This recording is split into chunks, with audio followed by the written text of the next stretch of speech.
Sport et régime alimentaire. Vous allez me dire, c'est un sujet extrêmement classique.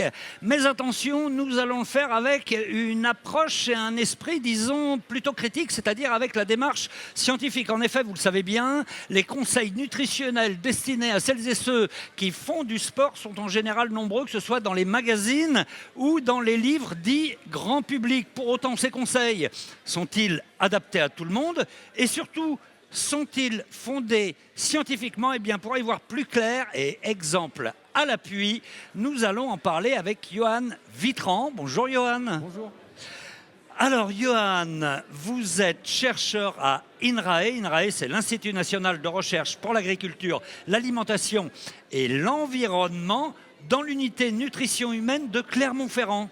Tout à fait. Vous nous présentez cette unité? Oui, alors c'est une unité, comme vous l'avez dit, c'est une unité mixte de recherche entre l'INRAE et l'Université Clermont-Auvergne. On est à peu près quelque chose comme 150 chercheurs. Et du coup, on s'intéresse à la nutrition santé, comment cette nutrition finalement peut avoir un impact sur la population en général, mais également sur des populations plus spécifiques, qui peuvent être des populations en vieillissement ou, dans le cas de l'étude qui nous a intéressés ici, le sportif de haut niveau. D'accord. Tiens, une petite parenthèse, vous êtes scientifique, mais également sportif. Aviron. Je ne sais pas si c'est le bon geste qu'on fait. Je ne suis pas synchronisé. C'est pas mal du tout. Non, après, ouais, c'est vrai, effectivement. Ça, c'était dans une autre vie, mais oui, j'ai encore quelques attaches dans le domaine de l'aviron, effectivement. D'accord. Alors, vous avez lancé une étude scientifique sur le gluten. On en parle souvent du gluten. Et le gluten et les performances des sportifs. Pourquoi ? Eh bien, l'idée de départ, c'est ce livre qui a fait le buzz. Il est signé de Novak Djokovic. Voilà. Et il dit « Service gagnant, une alimentation sans gluten pour une parfaite forme physique et mentale ». C'est le titre qui a titillé votre curiosité de scientifique ? Le titre, et puis après aussi un engouement, en fait, suite à cette publication. C'est sûrement de bonne foi. Il y avait Novak Djokovic, quand il a publié ce livre, en fait, effectivement, pour lui, ça a réussi. Après, c'est ce qu'on appelle un key opinion leader en fait, dans son domaine. Et du coup, il a été suivi par toute une pléiade de sportifs qui étaient plus ou moins encadrés et qui se sont mis finalement à adopter une alimentation, une éviction du gluten et certaines autres évictions. Et il y avait une étude en fait, réalisée par des collègues australiens peu de temps après la sortie et la parution de ce livre, qui montrait en fait que sur à peu près 1 millier de sportifs, il y avait la moitié des sportifs qui s'étaient mis sur une diète sans gluten. Ah oui ? Oui, ça fait beaucoup. Ouais. Et dans cette moitié, en fait, il n'y en avait que 6% qui avaient vraiment une raison médicale de le faire. Et donc, du coup, la question qu'on s'est posée, c'est que cet engouement, c'était une bonne idée ou une fausse bonne idée, en fait. Est-ce que, du coup, c'était une amélioration qui était vraiment envisagée ou est-ce que ça pouvait éventuellement présenter un risque pour ces populations qui s'y mettaient, en fait, sans cadre médical? Donc, c'est intéressant. Votre volonté à vous, c'était d'aborder la question de façon scientifique, oui, tout à fait. Avec des chiffres. Oui, parce que derrière tout ce ressenti de sportif, est-ce que l'idée de la science, en fait, c'est de s'emparer de cette question, de poser une problématique et de s'emparer de ce ressenti et de mettre derrière quelquefois des chiffres, objectiver en fait ce ressenti. Est-ce que c'est vrai? Comment est-ce que les sportifs sont impactés par ce régime avec ou sans gluten et quel peut être leur bénéfice? Oui, et puis en plus, c'est pas innocent parce qu'il peut y avoir du bon, peut-être pour certains, et du moins bon pour d'autres, parce que peut-être que ça peut avoir des conséquences aussi, non ? Ah mais tout à fait. Alors, il y a le bon, si vous voulez, si effectivement, enfin, les personnes qui présentent une interaction un peu, délétère par rapport au blé. Il faut savoir que le blé, en fait, c'est à peu près 20% des apports protéiques pour l'alimentation. Donc, c'est quelque chose de très important pour les sportifs notamment, les pâtes, le pain, etc. Mais bon, certains, effectivement, présentent des troubles. Alors, des troubles, ça peut être de l'allergie, ça peut être en fait la maladie cœliaque, ça peut être de l'hypersensibilité. Bon, il faut savoir que le sportif de haut niveau, typiquement, c'est une population spécifique qui présente un certain nombre de troubles qui sont exacerbés par l'endurance, la performance sportive, des troubles qui sont dits du transit, mais également des anaphylaxies d'effort. Et donc, du coup, bon, voilà, on est encore dans la problématique, est-ce que c'était bon ou pas? Ouais. Et pour certains, effectivement, ça s'avérait comment dire, logique. Et pour d'autres, en fait, cette éviction pouvait éventuellement représenter un problème. C'est-à-dire que, bon, c'est une question quasiment philosophique, c'est-à-dire qu'en fait, l'interaction crée la tolérance, et du coup retirer un aliment en fait de son alimentation, c'est risquer de ne plus être au contact et du coup de limiter de plus en plus sa tolérance, et donc finalement à un moment peut-être d'avoir des troubles dus à l'éviction. D'accord. On est à la fête de la science. On va revenir aux fondamentaux Oui. quand même pour essayer de faire en sorte qu'on comprenne bien de Bien quoi sûr. il s'agit. Oui. Eh ben, on va commencer par le début. Le gluten, d'abord, c'est quoi? On le trouve où? Dans quel aliment? Alors, le gluten, c'est pas une protéine, c'est un ensemble de protéines. C'est-à-dire que ce sont des macromolécules qu'on trouve en fait dans certaines céréales. Donc ça va être le blé, ça va être l'orge, ça va être le seigle, certaines variétés d'avoine. Et donc ces protéines qu'on trouve dans ces céréales, en fait, lorsque vous allez ça fait de la farine en fait, hein, tout simplement. Oui. Donc cette farine, quand vous allez la pétrir et que vous allez rajouter en fait de l'eau, Ouais. des agents en fait de liaison en fait, eh bien ces protéines vont s'agréger. D'accord. Et ça va former une espèce de pâte. Hein, quand vous faites votre pâte à pain, c'est exactement ça. Ça va D'accord. former un réseau de protéines, et ce réseau de protéines va conférer en fait à la matrice alimentaire. Donc là, par exemple, si on prend l'exemple du pain, ça va lui conférer une certaine ténacité, une certaine viscosité, et c'est ce qui va permettre normalement, lors de la cuisson, que ça lève et puis que ça ait des propriétés un peu alvéolées en fait dans le pain, par exemple. D'accord. Si je mange des grains de blé et que ça se mélange dans ma bouche, je fabrique du gluten. Oui, aussi avec votre salive et la mastication. D'accord. Alors, le but, hein, c'est pas de dire c'est bien, c'est pas bien et tout. Oui. On est vraiment là pour essayer de Oui, tout à comprendre. fait. Parce que c'est important aussi de rappeler quand même que vous avez commencé à l'aborder tout à l'heure, mais le gluten peut poser des problèmes à certaines personnes. Il y a Ouais. par exemple, on va y aller dans l'ordre, il y a des allergies. Oui, il y a des allergies. Alors, les allergies, ça représente à peu près 0,4, les allergies au blé, hein, j'entends. Ça représente à peu près 0,4% de la population générale, donc c'est pas rien. Et ces allergies, en fait, comment ça se passe? En fait, là, c'est le corps humain qui reconnaît le blé ou les protéines de blé qui arrivent en fait au niveau du bol alimentaire dans l'intestin, qui reconnaît en fait comme quelque chose de mauvais, d'extérieur, et donc en fait il va y avoir une réaction immunitaire contre ces protéines de blé. D'accord. Ça représente finalement pas Zé- énormément de personnes. Alors, Combien? 0,4%, 0,4%. heureusement pas trop, mais Ouais. c'est quand même, pour ces personnes-là, c'est quand même bien handicapant. D'accord. Alors, ça peut aussi provoquer des maladies plus graves que vous appelez les maladies cœliaques. Oui. Vous l'avez évoqué. C'est quoi? Alors les maladies cœliaques, ça touche à peu près 1% de la population. Là, dans ce cas-là, en fait, le blé ou les protéines de blé ou les protéines de gluten vont être considérées comme un catalyseur. C'est-à-dire que le corps humain ne va pas forcément les reconnaître comme étrangères. Par contre, ça va entraîner une réaction disproportionnée du corps qui va du coup s'attaquer à lui-même. Et donc du coup, c'est ce qu'on appelle une maladie auto-immune. Et donc là où c'est grave, c'est que du coup, ces personnes-là vont avoir au niveau de l'intestin, si vous voulez, une attaque de leur tissu qui peut provoquer en fait de graves Ah oui. troubles en fait. Et ça représente quand même 1% de la Et ça représente population. quand même 1% de la population. Oui. D'accord. Et puis alors, il y a après des gens, c'est un petit peu plus flou, on appelle ça de l'hypersensibilité. Oui, tout à fait.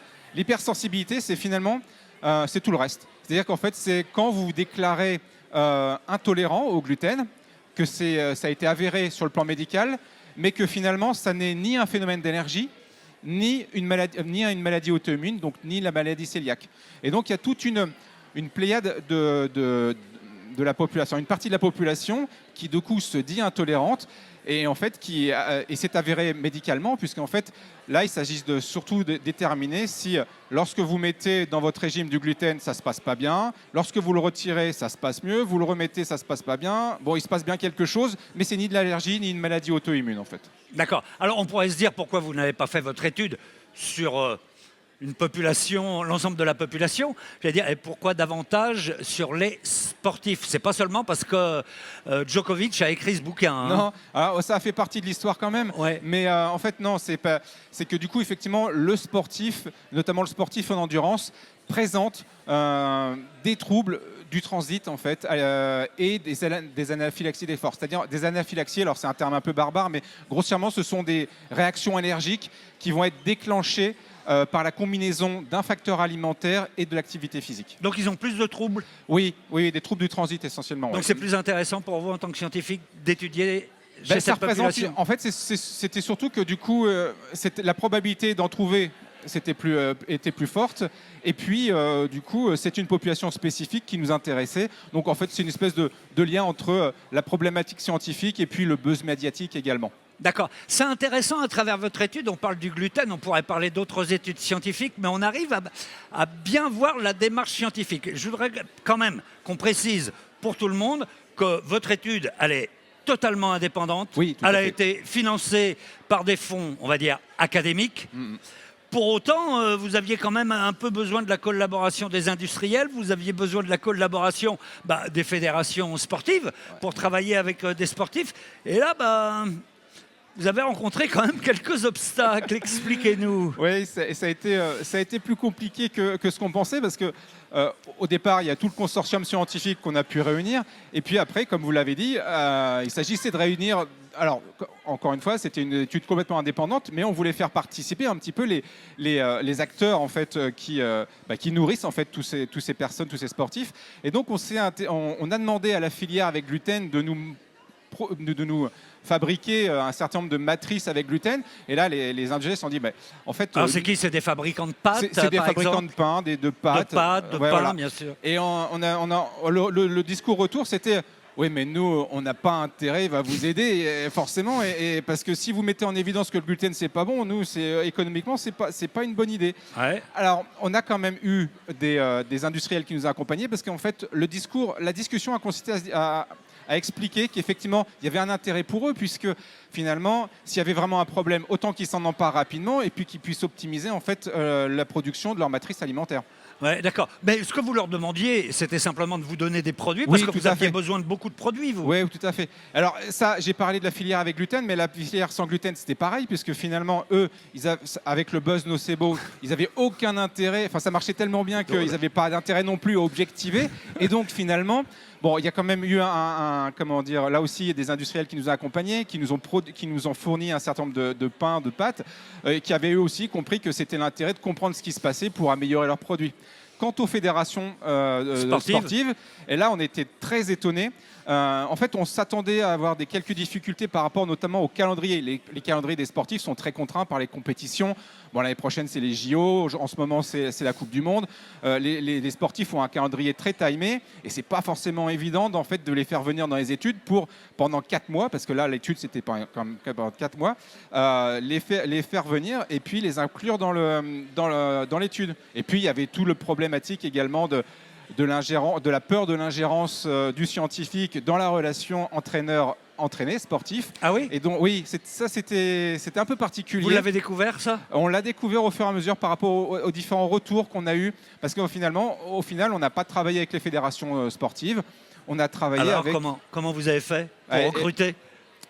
Pour recruter, c'était plus difficile, mais on a la chance dans cette beau bassin clermontois et territoire Auvergne d'avoir un certain nombre de trailers et ultra-trailers, traileuses et ultra-traileuses, qui ne sont pas forcément affiliés à des fédérations, qui sont pourtant reconnus et extrêmement bons sur le plan national et international, et puis qui en fait ont entendu parler de l'étude par les réseaux sociaux, et puis qui nous ont contactés, et puis au fur et à mesure, ils se sont associés à l'étude et on a pu comme ça monter une cohorte plus d'une quarantaine de personnes avec un volume d'entraînement qui était juste considérable. En plus, Endurance, c'est un bon profil? Oui, parce que ça correspond exactement en fait aux descriptions qu'on a dans la littérature scientifique par rapport aux troubles de l'alimentation.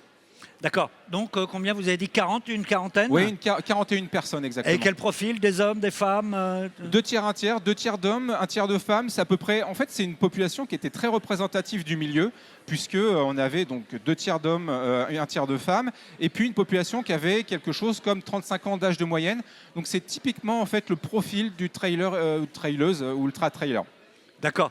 Alors, comment ça s'est passé pour eux? Vous leur avez présenté les choses, vous avez fait une grande réunion, vous leur avez dit Bon, bah, mesdames et messieurs, maintenant, vous allez manger des pâtes et du pain au gluten tous les matins. Oui, oui, tout à fait. En fait, ça s'est fait au fur et à mesure. Donc, en fait, il y a eu plusieurs réunions de présentation. Ils ont été conquis par la problématique et l'intérêt en fait de s'emparer du sujet. Eux-mêmes étaient en demande en fait de réponses scientifiques. Et donc, il y a eu du bouche à oreille. Et puis, on a recruté de proche en proche comme ça ces différents hommes et femmes sportifs de haut niveau. D'accord. Ils avaient des a priori éventuellement dessus. Il y a eu des discussions avec Oui, vous. alors, oui. Et certains étaient là pour justement pour être pris en charge, notamment sur le plan nutritionnel. Bon, il y avait en fait, on a apporté un certain nombre de réponses, mais du coup, l'idée c'était vraiment de coller au protocole parce que c'est la rigueur scientifique qui permet en fait derrière de pouvoir délivrer la meilleure réponse aux sportifs. Donc ça dure combien de temps une étude comme ça? Alors, c'est l'étude la plus longue qui a été menée jusqu'à présent. La plupart des études Sur le sur gluten. le gluten, oui, sur le gluten. Jusqu'à présent, les études, c'était en une à 2 semaines, en raison notamment du calendrier contraint des différentes disciplines aux différents sportifs. Là, dans notre étude, on était sur 4 mois. 4 mois d'études avec forcément un début et une fin, et puis au milieu, en fait, tout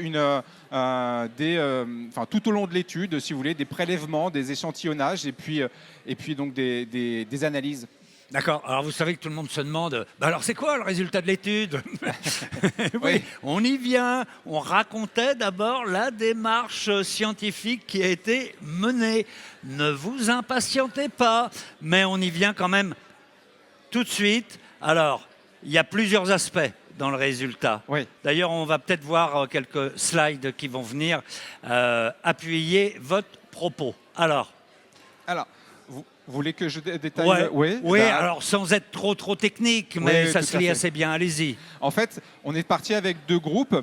Un premier groupe, donc on a divisé les 40 volontaires en 2. Et du coup, on avait un groupe qui est resté en fait avec une alimentation avec gluten, et un deuxième groupe en fait qui est parti sur une alimentation appauvrie en gluten. Et donc, on a regardé le score digestif, c'est-à-dire en fait, on avait un certain nombre on avait des questionnaires sur êtes-vous ballonné, avez-vous des maux de ventre, avez-vous des brûlures d'estomac, comment vous sentez-vous, etc. Le confort digestif. Et donc, on a scoré ça tout au long de l'étude.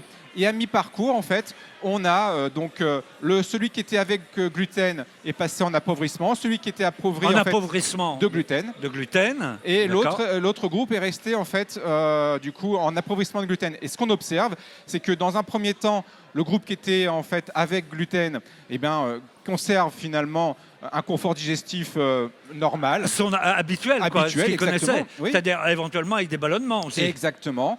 Celui qui était appauvri finalement donc se voit son confort digestif amélioré, et en milieu d'étude, celui qui est repassé en gluten appauvri voit à son tour son score, son confort digestif s'améliorer, tandis que l'autre finalement reste à un confort assez élevé. Et donc les 2 groupes se rejoignent. C'est exactement en fait, ce qu'on avait imaginé dans l'hypothèse, mais c'est ce qui s'est passé. Bon, il y a eu un petit effet placebo au début, mais ça s'est bien passé.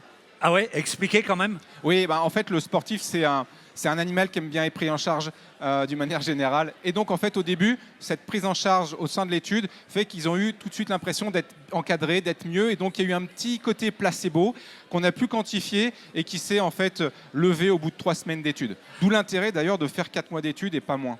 D'accord. Alors, sur cet aspect, on aurait tendance à dire, bah oui, c'est pas mal finalement sans gluten parce que mon confort digestif va s'améliorer. Ouais. On pourrait en conclure ça, Oui, tout à fait. Ouais.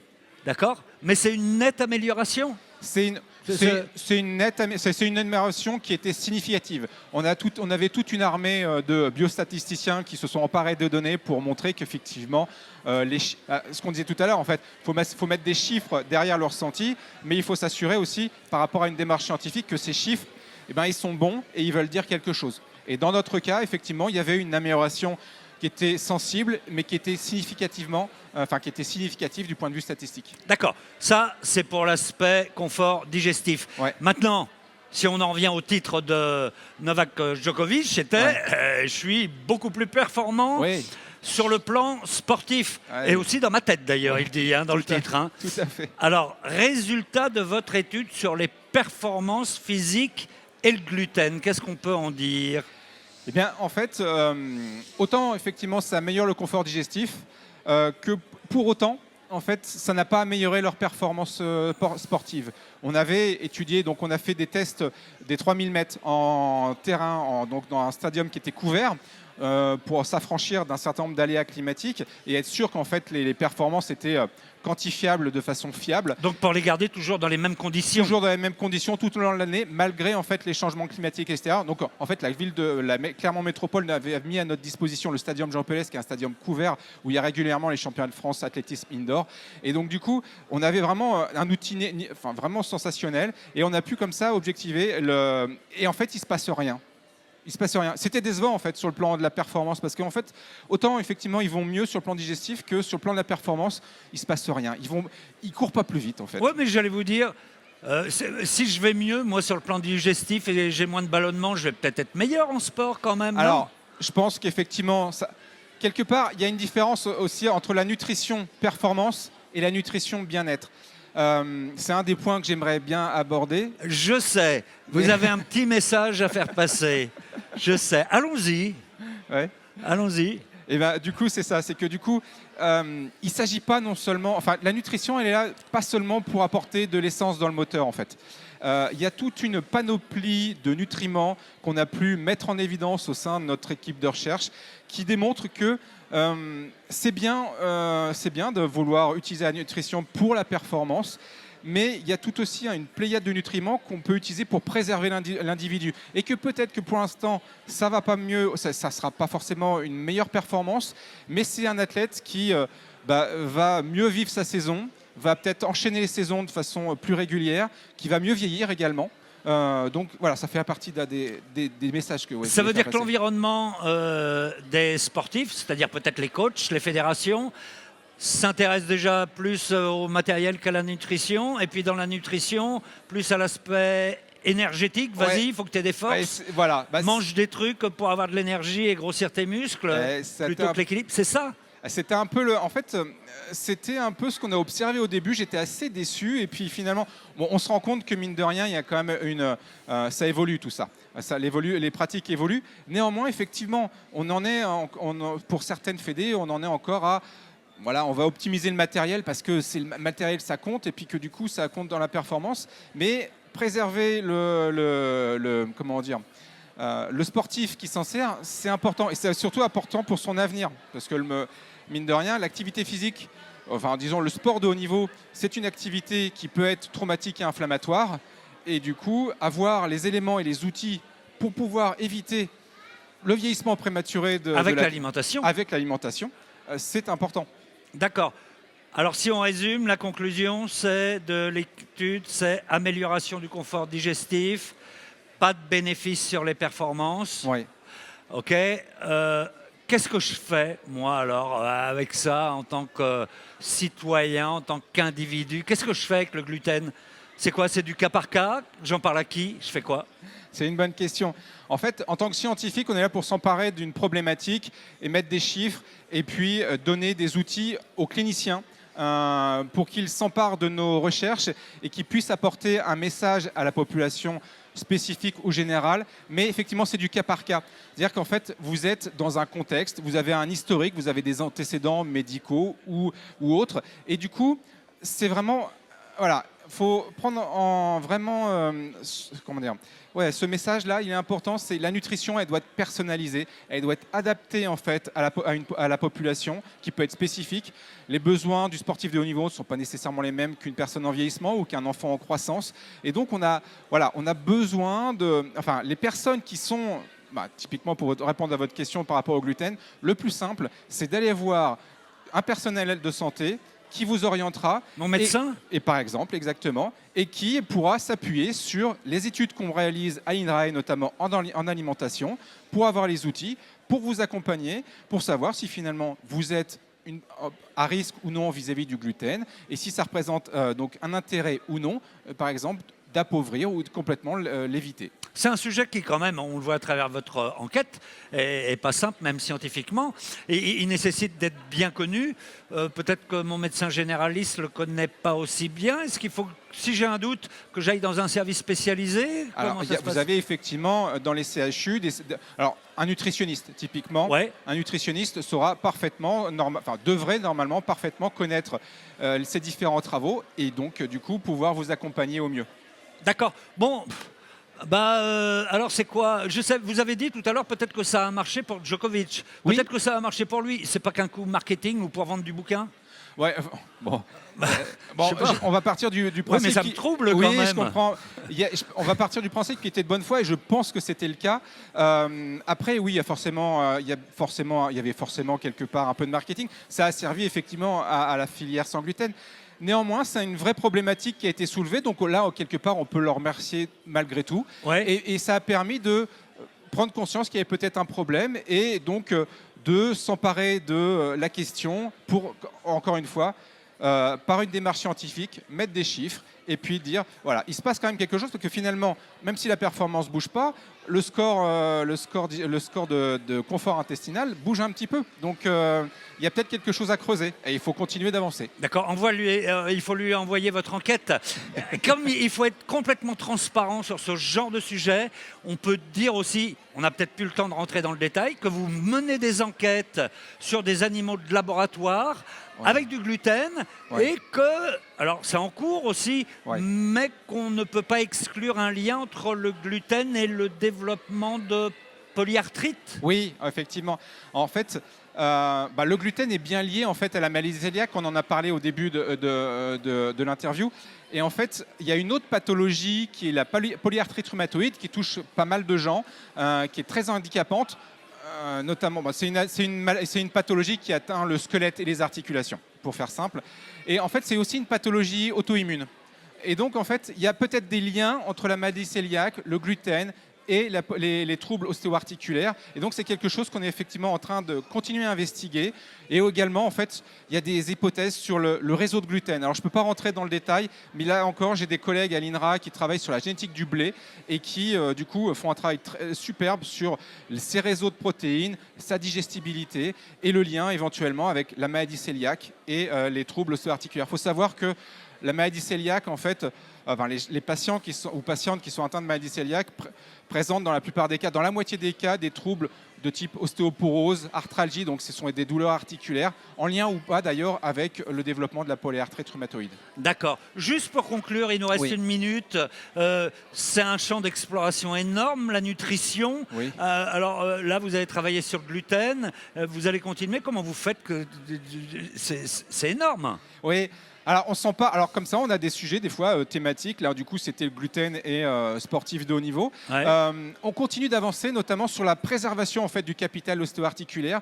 Et notre champ, enfin, mes projets en cours, pour parler ceux des miens et de mon équipe, en fait, c'est tout ce qui concerne la préservation du squelette, des articulations, comment en fait finalement on peut vieillir en bonne santé et préserver son capital ostéo-articulaire pour nos vieux jours et notamment, et puis éventuellement à partir de ces nutriments, faire en sorte que les athlètes de haut niveau à la retraite vieillissent bien également. Eh ben, très bien. En tout cas, c'est super intéressant. Merci. Et puis, ça nous a permis de voir vraiment comment les scientifiques travaillent. Donc, merci beaucoup, Johan. Et puis, on se retrouve peut-être pour une prochaine fête de la science. Avec plaisir.